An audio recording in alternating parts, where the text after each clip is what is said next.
highway, the on-ramp, is a very short entrance because it also shares an exit. As I'm getting on, I see a car in the far left lane, but he's not of a concern until suddenly he jerks across all 3 lanes, and I thought he was going to hit me.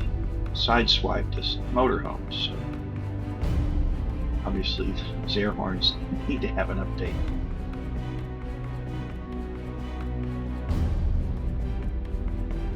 And now for the upgrade.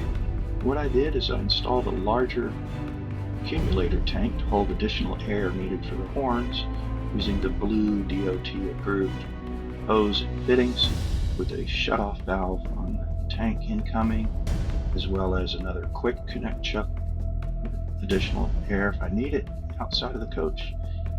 And I had larger 3/8 air hose with a high flow 3/8 solenoid valve.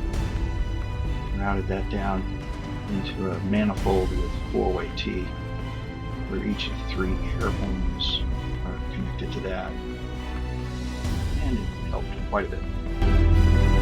Hey, just a heads up, here's a sample of the after installation of the loud air horn.